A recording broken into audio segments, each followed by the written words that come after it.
Car au-delà des titres, ce matin, l'actualité, c'est aussi dans la région, à Valenciennes, les 17e Assises nationales du centre-ville. Alors pourquoi faire et comment tout cela va se dérouler? Pour en parler, eh bien, on accueille justement le premier vice-président de l'association Centre-ville en mouvement et maire de Châteauroux, Gilles Averrousse.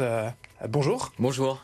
Et Didier Rizzo, 5e adjoint au maire de Valenciennes en charge des politiques liées à l'activité commerciale, avec pas mal d'actualités justement vous concernant en centre-ville. On y reviendra dans un instant. Bonjour. Bonjour. Alors d'abord, première question pour vous, Gilles Averrousse. Pourquoi avoir fait le choix de la région et de Valenciennes pour ces assises du centre-ville? Parce que Valenciennes est emblématique des villes qui sont confrontées à ces problématiques d'attractivité de leur centre et de politique volontariste de soutien aux commerçants. On a dans les villes moyennes depuis des années constaté une désaffection quelquefois de la clientèle au profit de zones commerciales périphériques. Et depuis 2018, il y a une politique volontariste à travers le programme Action Cœur de Ville de reconquête des centres-villes. Et Valenciennes en est un bel exemple. Le thème, c'est construire la ville sur la ville. Ça veut dire quoi en fait? C'est ça, c'est que la ville bouge, évolue.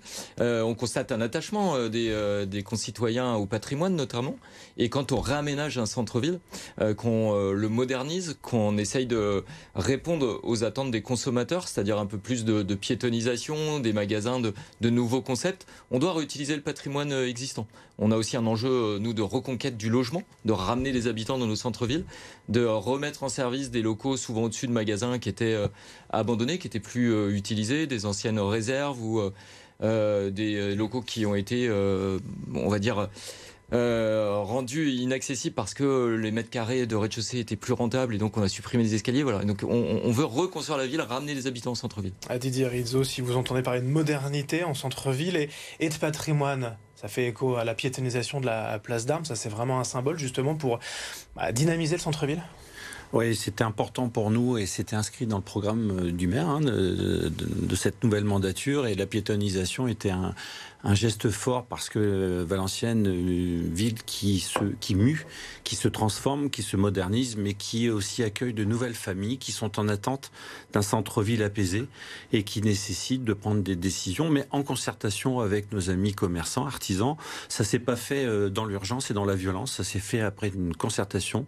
Et aujourd'hui, on peut dire, alors c'est une expérimentation jusqu'à la fin de l'année, je tiens à le souligner, mais en concertation avec nos commerçants et les habitants. La place d'Armes est animée tous les samedis, les soirs aussi, et on anime cette place qui est devenue un vrai lieu de vie aujourd'hui, et les retours qui sont très positifs sur cet apaisement de la place d'Armes. Et on voit déambuler à nouveau des familles avec des enfants qui sont tranquilles et les terrasses qui sont remplies de gens qui profitent de l'instant. L'exemple de Valenciennes, le centre-ville, vraiment le cœur de ville, c'est tout autour de ces boulevards structurants, avec l'arrivée du tramway. Oui. Il y a quelques années aussi, pour y avoir vécu pendant mes études au début des années 2000, ça a beaucoup changé aussi Valenciennes. C'est ça un peu le symbole du mouvement. Valenciennes, reconstruire la ville sur la ville, c'est une ville qui a été rasée à la Seconde Guerre mondiale, qui a vécu des drames avec la fermeture de la sidérurgie, des mines, des sous-traitants, et qui s'est toujours reconstruite et qui s'est toujours remise en cause. Et aujourd'hui, avec une volonté forte de notre maire, qui est ambitieux pour sa ville, la restructuration des boulevards, l'amélioration, et puis la restructuration aussi de l'habitat de centre-ville. Tout ça fait qu'aujourd'hui, on attire et il y a une attractivité forte à la fois par les habitants, de nouveaux habitants, mais par les commerçants. Le maire de Valenciennes, Laurent de Gallet, mais l'ancien maire aussi, et celui peut-être qui aura témoignage aujourd'hui avec ses assises, c'est Jean-Louis Borloo, invité justement pour lancer ces assises. C'était le regard qu'il vous fallait pour évoquer ces centres-villes? C'est ça, Jean-Louis Borloo, il fait partie de ces maires emblématiques qui ont métamorphosé leur territoire. Vous le disiez tout à l'heure avec l'arrivée du tram notamment, qui a bouleversé la mobilité sur l'ensemble de l'agglomération de Valenciennes. Aujourd'hui, on profite de ces bons choix et de ces travaux qui ont été faits sous Jean-Louis Borloo et sous les maires qui lui ont succédé. Parmi les thématiques qui seront abordées lors de ces assises, la question de l'adaptation face au changement climatique. J'ai envie de dire quel rapport et surtout comment peut-on gérer la question climatique dans un centre-ville? C'est une attente première aujourd'hui des Français et de nos concitoyens et on ne peut pas ne pas en tenir compte dans l'aménagement des centres-villes. La question des îlots de fraîcheur, c'est-à-dire la végétalisation, ramener de la verdure, refaire des plantations en centre-ville, c'est un élément important, mais c'est un élément qu'on ne considérait pas encore il y a 5 ans. Donc aujourd'hui, dans nos aménagements urbains, quand on transforme une place, quand on refait une rue, il y a cette obligation de ramener de la végétalisation et donner aussi du plaisir à celles et ceux qui vont venir se promener, venir en centre-ville parce que c'est agréable d'y venir. La difficulté, Didier Rizo, c'est de moderniser, en tout cas tout donner ou presque pour le centre-ville, sans oublier les autres quartiers non plus. Pas tout mettre justement pour la vitrine.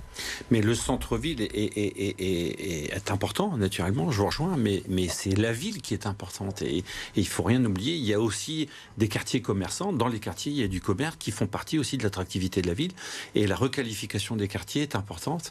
C'est ce qui se passe aussi sur Valenciennes, où il y a un effort important qui est fait pour la requalification des quartiers, pour amener aussi à la fois du commerce, mais de la végétalisation, des parcs, pour que les habitants puissent aussi profiter de la nature en ville. Les coulées vertes. Les coulées vertes, exactement.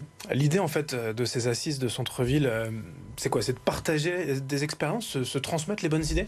Exactement, le public sont des élus, mais pas que. On a aussi les managers de commerce, les chargés de mission du dispositif Action Cœur de Ville, qui viennent montrer leurs expériences les uns les autres, anticiper aussi ce qui va se passer demain.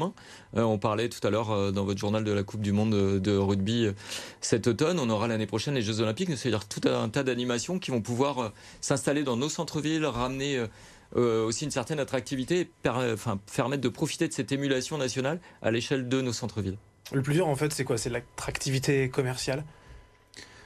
Je pense que c'est pas de difficulté, mais il faut la cultiver, cette attractivité commerciale, qui n'est pas que commerciale. L'attractivité, c'est un mot qui rassemble l'attractivité commerciale, mais l'attractivité de l'intérêt culturel, de la déambulation, de la végétalisation.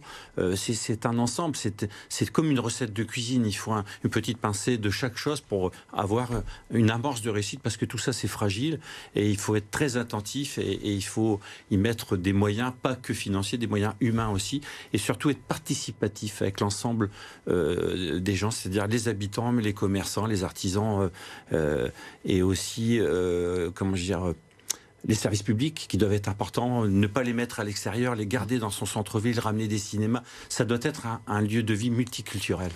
Eh bien, c'est aujourd'hui les 17e assises nationales du centre-ville, aujourd'hui donc à Valenciennes. Merci à tous les deux, Gilles Averrousse, maire de Châteauroux, premier vice-président de l'association Centre-ville et au mouvement, d'avoir été avec nous. Merci aussi Didier Rizo, adjoint maire de Valenciennes.